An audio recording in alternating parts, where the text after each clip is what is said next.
Market pricing relationships are vital to our economic lives and to our lives within any organization, in business, but even in nonprofit organizations, colleges and universities, hospitals, and so on. A huge amount of our lives consists of market pricing relationships. Now that's not a surprise. If we think back to Confucius's model, we realize that this is the dominant mode of interacting with other people in general.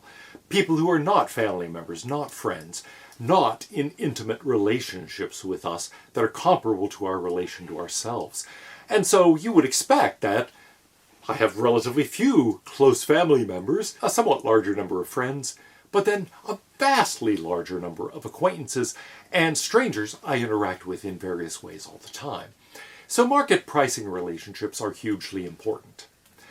They center around the idea of proportionality. What I mean is that goods and responsibilities here are attached to proportions. I think in terms of proportions. How much am I willing to pay you to do that job for me, for example? I think in proportional terms. How much of a salary do I expect to be paid for doing a certain job?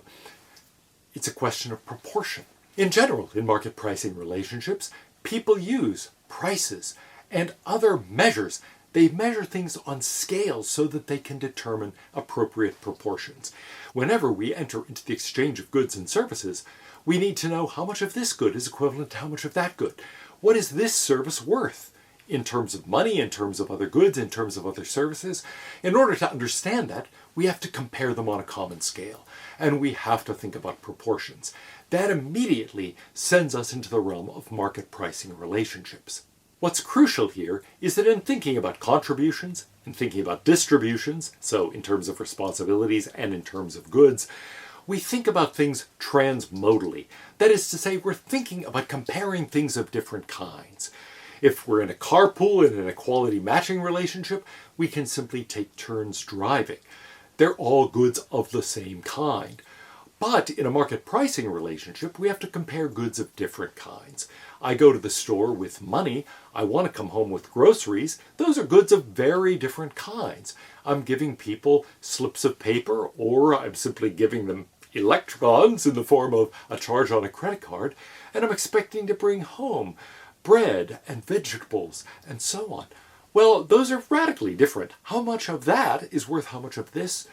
Immediately, since we're crossing categories like that, crossing boundaries, comparing different kinds of goods, we need something like the proportionality of a market pricing relationship. Many of our concepts of justice are really attached to market pricing models. Think about Aristotle saying that rewards should be proportional to merit. Or think about other people thinking that what you deserve should be dependent in some way on your effort, on the amount of time it took you to do it, on how good a job you did, and so on and so forth. There are lots of things that we might use in thinking about the rewards that are appropriate for a certain job, a certain task. But however we think about those things and exactly what mix we use for determining that, we're thinking about proportions. We're proportioning things to merit, to effort, to degrees of excellence, to contributions, to time, to something else that we can measure. And so, in general, in that kind of context, we're thinking about proportions. But we can think about proportions in other ways too. Think about retributive justice, where we tend to think that the punishment should be proportionate to the crime. That notion of proportionality is again a concept that leads us to thinking in terms of market pricing relationships. That sort of thing extends to the law of torts as well. We might be thinking, what compensation does that person deserve for that injury? We have to compare that harm to that benefit, that compensation that they're awarded. A few years ago, I was in a car accident, for example. I was in pain for about 1.5 years. My compensation through the insurance company for that was $750. I would have preferred being pain-free. However, that kind of thing is the kind of thing we have to do. Proportionality is crucial to our thinking about harms, retribution, compensation, as well as benefits, rewards, salaries, and so on. Aristotle thought that political leadership should be in the hands of those with the most political virtue, those best capable of working toward the good of the entire community. And we could agree, we could think, well, the proportion of responsibility you have in the community should be proportional to your ability to benefit the community. If we think in those terms, we're thinking again in terms of a market pricing model, in terms of your ability to make contributions, your ability to do good things for the community. If you want to think of it this way, your leadership ability. So responsibility should be proportional to leadership ability is the way that we could put Aristotle's point in more modern jargon. It's fundamental to thinking in terms of market pricing models that we think of various goods and responsibilities as commensurable. We think that that's a fair wage, for example, for that job. Or we think about that service as appropriately costing that amount of money. And so there is a concept of justice implicit here, confirming Aristotle's thought, but also we could say the general idea here is that we can place goods on a common scale. They are all commensurable. We can compare them transmodally. Being able to make those transmodal comparisons is a huge advantage to market pricing. But market pricing relationships and models have additional advantages as well. As George Herbert Mead stressed, they lead us toward a concept of universalizability and toward thinking of a universal human community. Why? Because I'm concerned with what something is worth, independently, for example, of who's performing that service or who constructed that good, independently of various other considerations that bring partiality and favoritism of various kinds into this relationship. So insofar as we think about the market value of various kinds of goods, how much someone would pay for it, for example, or what somebody would do for that, then we can think in terms that are universal. We're just concerned with what someone would pay, and we don't really care who the someone is. In general, we're evaluating things on a common universal scale, and the universality of the scale tends to imply a universality with respect to moral consideration of people. So Mead's point is that a market pricing relationship actually is pretty important to the development of fundamental ideas in morality. You might think not that morality leads you to the market, but that the market leads you to a moral conception of all people as deserving of equal respect and our moral concern being universal. Now, insofar as we think that way, we might think that actually a market pricing relationship is capable of generating certain kinds of quality matching relationships. Because indeed, I won't care who in particular buys my good or watches my video or does various other kinds of things, who benefits from the job I do. And that kind of thing, being concerned with the value to humanity in general, does seem like an important implication of a market pricing model. Market pricing relationships are pretty important in determining people's identities. If you are introduced to someone, often one of the first questions you ask is, well, what do you do? Meaning, well, what do you do for a living, right? What do you do to earn money? And the same thing is true even of children. We say, what do you want to be when you grow up? And we mean, well, what job do you want to have? What role do you want to play in our market economy? We don't expect the child to say, I want to be a good person, or I want to be courageous. Actually, at a young age when I was asked this, I said, I want to be a dog. That's metaphysically impossible, of course. However, I was thinking, hey, people like dogs. People feed dogs. People don't expect dogs to do any work. Kind of awesome to be a dog. And so I thought dogs would be just great. I want to grow up to be a dog. Well, by the time I guess I hit age 3, I realized that's not an appropriate response, although it did seem to entertain my elders. There's another way in which market pricing relationships are pretty important to our identities. We tend to have a strong motive to achieve. When I ask people what things would make them look back on their lives as having been successful lives, what would make them think, in Aristotle's terms, that they had flourished, that they had truly lived well? Accomplishment, achievement, tends to rank high. And indeed, in a market pricing relationship, achievement is important. The more you can achieve, the more you produce, the greater a service you perform, the more you deserve. And so there is a natural drive to produce, to excel. And all of those, you might say, are part and parcel of the market pricing relationship. So market pricing relationships are important not only for generating a kind of universal moral concern, but also for generating desires to succeed, to achieve, to accomplish, to excel. All of those things become important in market pricing relationships. People tend to argue for the legitimacy of market pricing relationships because they're voluntary. Unlike family relationships, which are often not voluntary, children don't get to choose which family they get to be born into, for example, we do get to choose market pricing relationships, at least to a considerable degree. And so that makes them unique and important.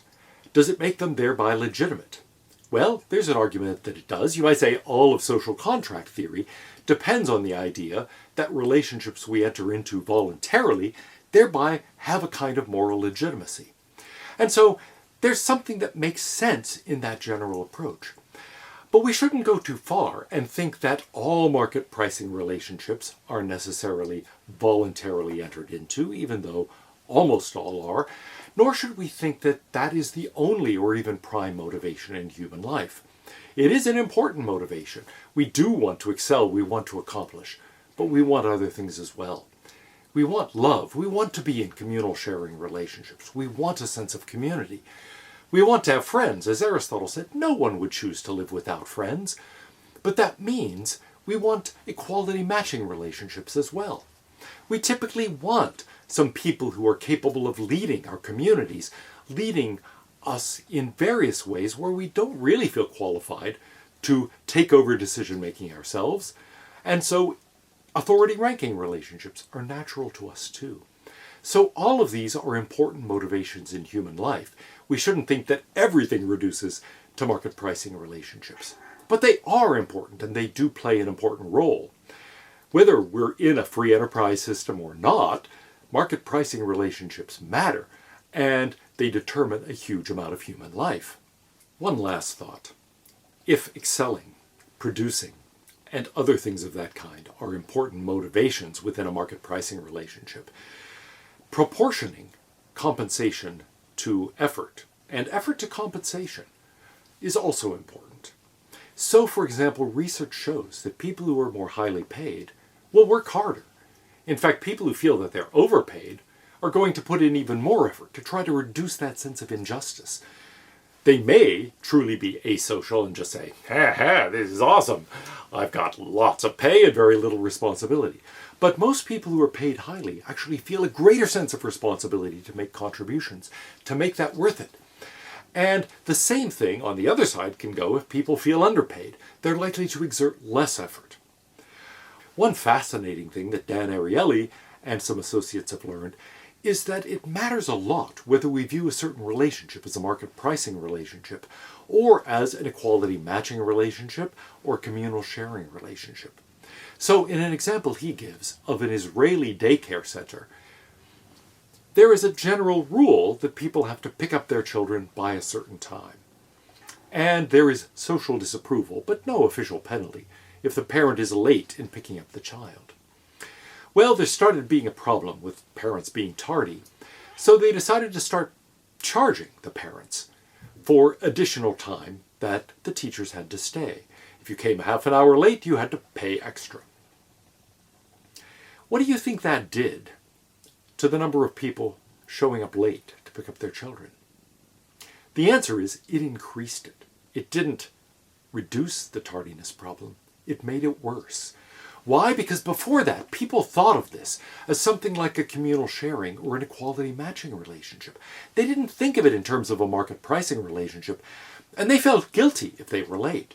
That guilt was a powerful motivator. They were seeking that even balance in an equality matching relationship, and they thought, oh, I'm falling short of what's expected of me. I better retain equality. However, if it turns out they could just pay, they could say, well, gosh, this meeting is going on kind of long, or this is an important phone call. I better make that phone call before I leave. So I have to pay extra. And so they were more likely to be late in picking up their children. The same thing, I think, can be true in business. There are aspects of authority ranking relationships, communal sharing relationships, equality matching relationships, and market pricing relationships within a given organization, and even within a given relationship within an organization. That balance is subtle. People may have different conceptions of it, which leads to serious conflict, but also subtle things can determine that mix in a way that can make the group perform better or the group perform worse. In particular, taking certain things that were viewed as just part of my responsibilities in a communal sharing enterprise or in an equality matching sense, and suddenly making them matters of rewards or costs in a market pricing way, may actually be counterproductive. Sometimes that changes the nature of a relationship in a way that makes me reduce my effort, or that makes me less cooperative. Because I realize, oh, that's the price for not cooperating? Fine, I'll pay it. Instead of feeling a moral requirement that I fulfill it. So be careful about that mix. A crucial thing to think about in organizations and in your own role and relationships within an organization is, what models are we using here? And what is the mix of models? It can be that different models control different functions, and that's fine. But when people disagree about which model is controlling which function, or when an organization changes which model is in control of which function, surprising things can happen. Think carefully about the norms associated with each model, and you'll be able to understand such changes much better.